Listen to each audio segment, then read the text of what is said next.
Kia ora koutou everyone, I am Dauniika Maclean from Board Administration Services. We are a business that provides bespoke governance for boards through contract board secretaries. We're experts in minute taking. We help with shaping up board papers, creating work plans, helping to create board charters, skills matrices, really anything that a board might need in that administrative function. I am a company secretary and I've been a board secretary and I've been doing that for over 15 years now. I am a chartered member at the Institute of Directors, having done my company directors course with them. I am an affiliate member of the Chartered Governance Institute of New Zealand and I sit on the local board of a school here in Auckland. And we're going to talk about artificial intelligence in boards and board software. We are going to dip our toes in the AI world.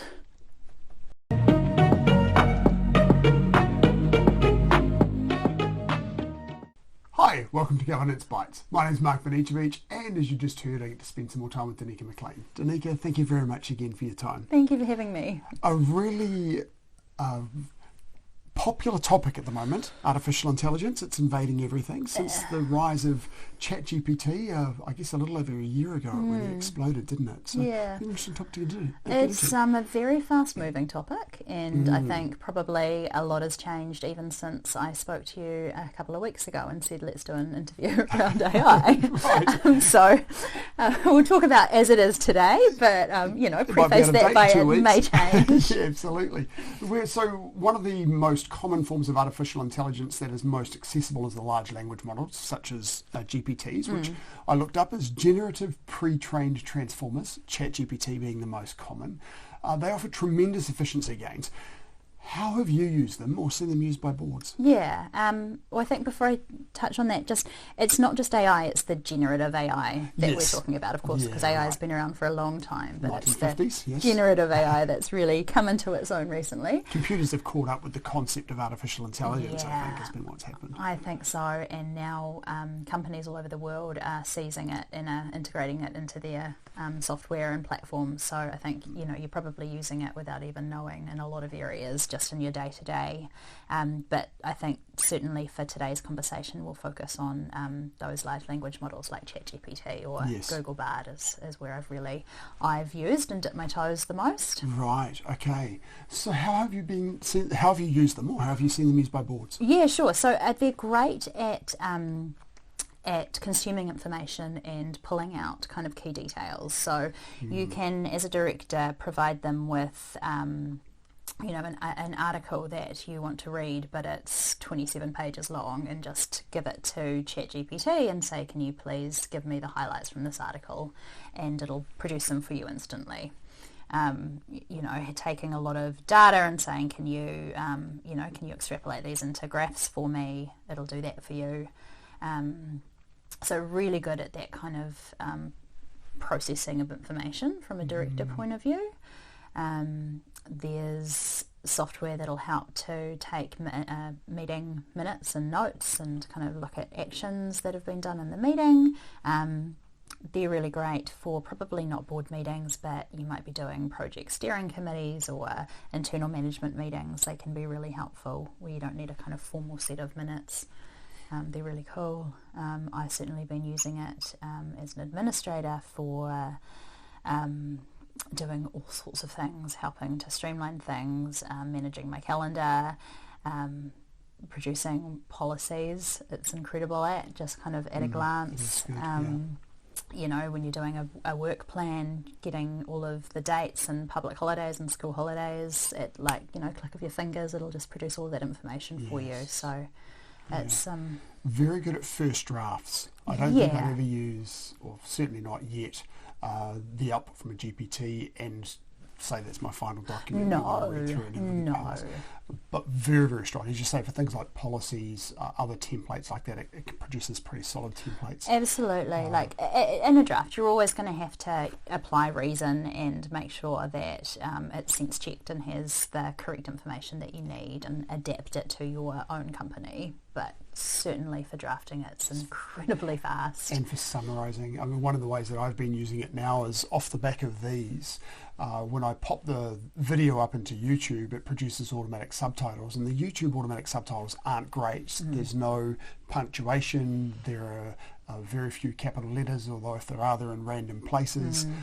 And you pop it into ChatGPT and say punctuate this using New Zealand or British English is what I asked for, without changing any words, and it very quickly goes through and does that. Saves me a couple of hours per video of subtitling. Yeah, and I think we've talked about before, it's very good at adapting to different languages as well, including Te Reo. It can pick up phonetic sounding words and turn them into the actual Te Reo words without any input. Like it's amazing, isn't already it? Trained. Yep, and that's the beauty of the generative part of it.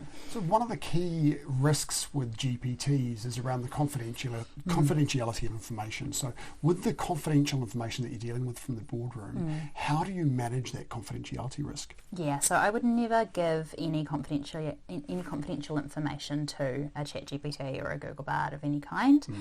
So if you are using it to summarise a conversation to help you do minutes or something like that, I would always cleanse those notes before putting them in there. So, redacting any company-specific information. Exactly, any identifiable information, names, anything that you could use to tie back to the company, I'd remove. Do you use the free version, or do you have a paid version? I have a paid version. Yeah, right, which also gives you some additional strength around confidentiality, but, as you say, still worthwhile absolutely taking. My trust is not quite there yet. It's when you don't completely understand, and I'm certainly no expert in terms and conditions, it's I just err on the side of caution. Yes, absolutely. I know, sorry to interrupt you, I know that you can get the enterprise version, which gets embedded on your desktop as a company and is it's not open, it's completely closed. Yes. I think if you have that, then you could start putting some safeguards in and start to use it with a bit more kind of company information. Right, yes, the enterprise version, that would be the key thing to consider, and read the terms and conditions and have a good understand it. And not just by checking the terms and conditions into ChatGPT and asking for the key things. Do you see any other risks associated with the tools? Yeah, I think there's natural bias that can be introduced by the information that you're feeding it. You can't always rely on it to give an unbiased view. Certainly the information that it provides is not always factual, so you do need to, as we talked about, sense check those things.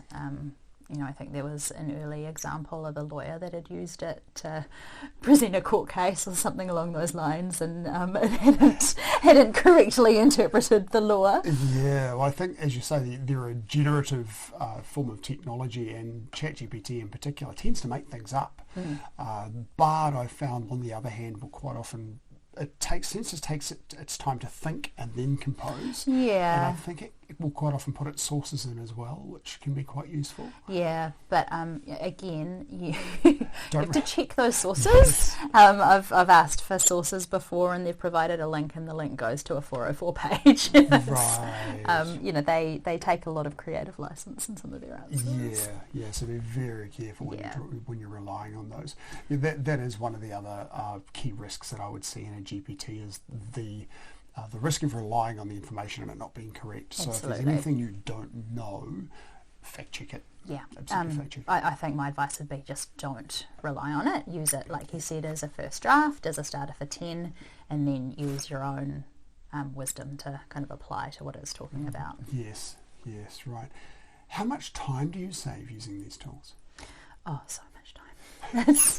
Yeah. Well, it depends what you're doing. There are some things that are still very, manual focused that you need to do yourself.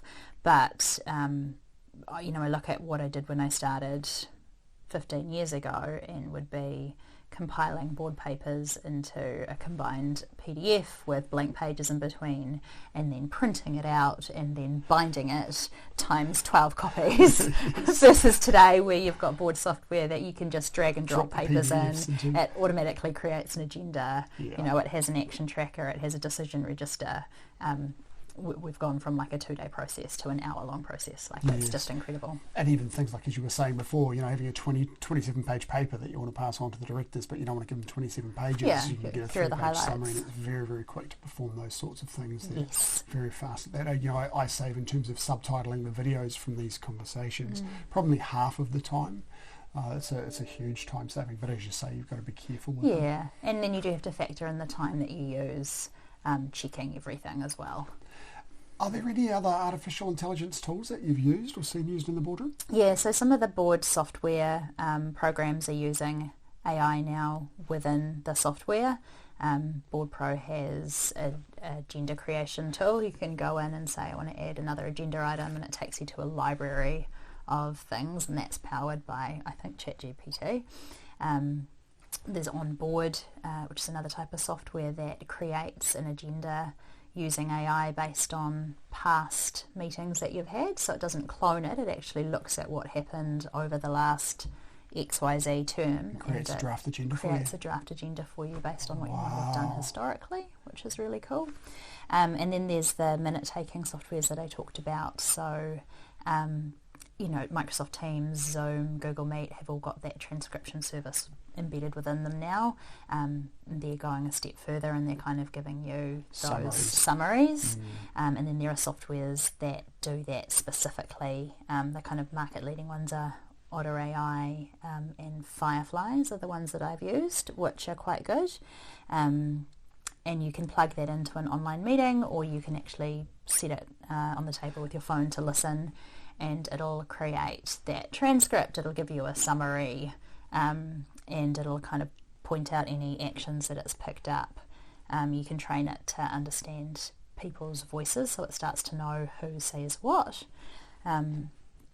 Actually really good support for if you're doing board minutes, so to actually go back and reference and see, well, that's what they've interpreted that as. I wouldn't ever use it as the minutes. No. But like for internal meetings, it's great. You might not necessarily have a formal minute, but you want to be able to refer back and say, this is what was discussed and these were the points. Yes. Yeah. Yes, and while the verbatim record is never a good thing to have to read through, producing summaries, producing action lists, those sorts of things are tremendously valuable. Yeah. But again, don't rely on it. You want to is everything there and do some fact checking. Yeah, and it's always, it's going to get better. Everything's constantly improving in this world, but they still can't interpret every word that you say as what was actually said. Yes. Yeah, I don't know if you find that in your transcripts with... Yeah, sometimes the YouTube's automatic transcriptor is not too bad in terms of picking up words. Anytime you both talk at the same time, it'll have trouble. Sometimes, certainly jargon or foreign language. It's actually pretty good with the New Zealand accent, though, which is quite pleasing. In fact, with most accents that I've experienced, it's pretty good with those. Yeah. Just for some reason, no punctuation. I don't understand why. It's just one big, long sentence. Tell us about the board software. You've mentioned a couple already. What are the market-leading tools, and broadly, what do they do? You've mentioned already producing an agenda, drag and drop PDFs to produce a board pack.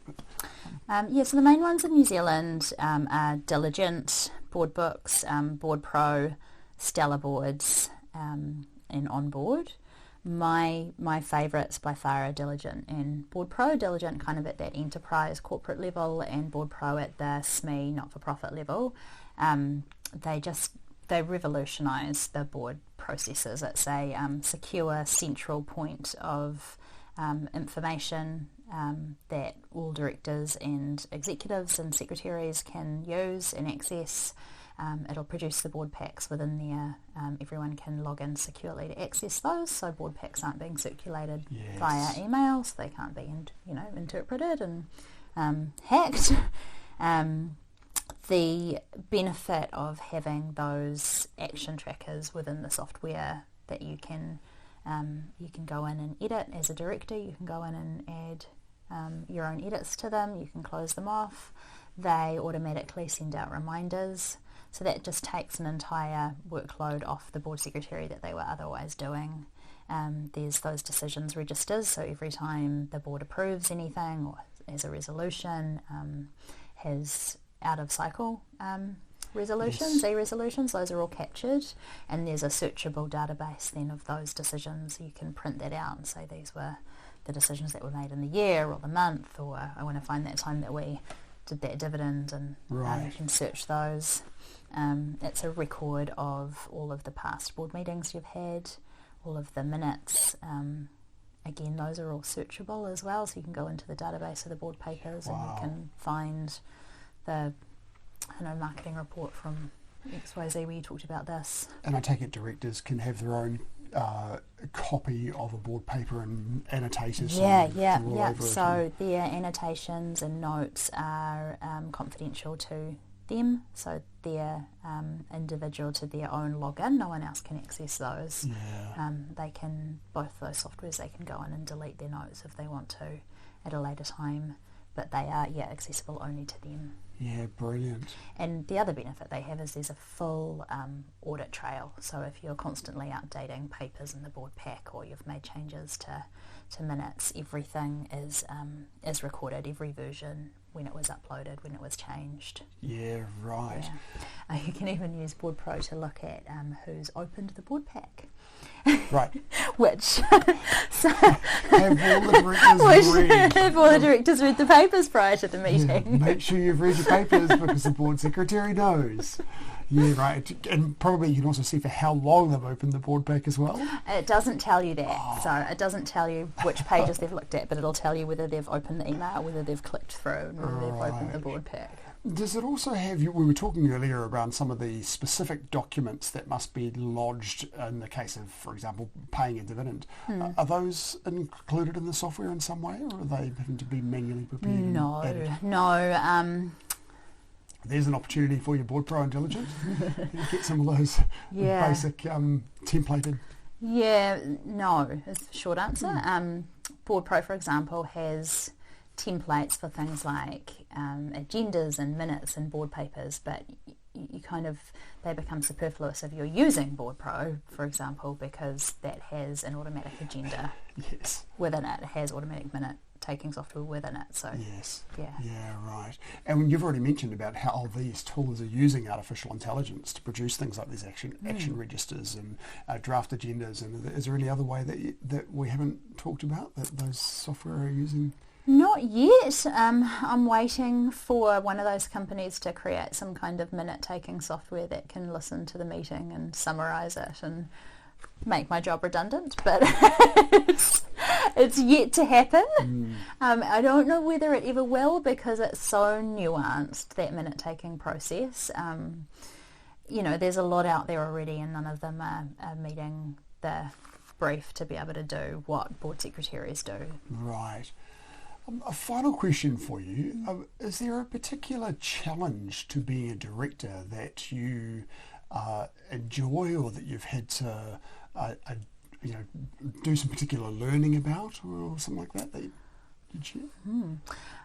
I think any director, and for myself it's learning about those obligations that you have, specifically the legal ones. I think a lot of directors can come into it quite naively. They might have been shoulder tapped or picked because of their industry experience, and they don't necessarily have that governance experience or training, and they come into it without really understanding what your duties are as a director and the liabilities that you have if you don't meet those duties and obligations. And where would you recommend that somebody go for a quick understanding of that? Because, of course, there'd be the Institute of Directors course, there'd be courses with the Chartered Governance Institute of New Zealand. Is there some place that you'd go to say, just to give a general understanding of sections 131 to 138, the liabilities and so forth? Yeah, I would just start by actually reading the Act and reading those director responsibility sections. Yes. I think you could probably Google it, and there'll be numerous articles out there that law firms and other companies have produced around what those are. But you probably need them. I think the one that amuses me the most is the director's obligation to use their power for proper purpose, because you've got a title that says has to be used for the proper purpose, and then the body of the section says directors have to use their power for proper purpose. Great, thanks. Repetition. Can you explain that? Yeah. There's a little bit more behind it sometimes than what's just in the I think you have to take all of the sections is one as well to really properly understand that. Yeah, true, they fit together. Well, Dauniika, again, thank you very much for your time. Appreciate the conversation. It's a pleasure. I think really only skimmed the surface of AI and how it can be used, but I think, touching on that as a director, just understanding what AI is and within the company, the effect that it might have. So how you govern AI in the business, I think, is something that people should be really aware of. So, and it's going to affect everyone. So if you're a director, don't put your head in the sand. You need to go out there and you need to learn about it. You need to learn about how the company's using it, how the company's governing it. Are there policies in place for the use of AI?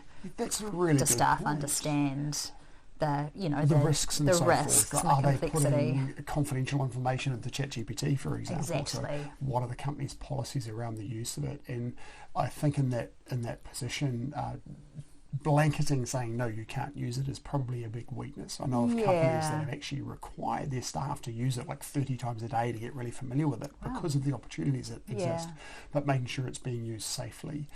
You've also got tools like Microsoft Copilot that is now available. Some companies, in fact the company that I work for is doing their own, the IT team are doing a really robust review of Copilot before giving us all access to it. I'm dying to have access to Copilot. So yes, having policies in place, making sure that the company is using it well, considering how artificial intelligence could affect the company and its industry over the next 5 to 10 years. Very important discussions for the boardroom. Yeah, and another interesting area is ownership of the information that's produced. If you are putting a prompt in to get a policy out, did you write that policy? I think they get into that area more when you start producing images and videos, but again, and songs. It's who owns it. Yes. Who wrote it? Yeah, very much. Definitely something you want your legal team to look at. It's a huge ethical point as well, yeah. It is. And I don't think there's any precedent yet, you don't know yet. It's all so fast evolving. Yeah, well, thank you, Dauniika. You're welcome. I'll look forward to catching up again soon while I ponder all of the stuff we've talked about. Yeah, it's pretty exciting. We can talk about it again in 6 months and it would have completely changed. It's true. I look forward to seeing you next episode. Thank you for watching this episode of Governance Bites. We have more episodes on YouTube and your favourite podcast channel, where I interview directors and experts on various topics relating to boards of directors and governance. We'd love to see you back, and please like, subscribe, and share the videos and podcasts.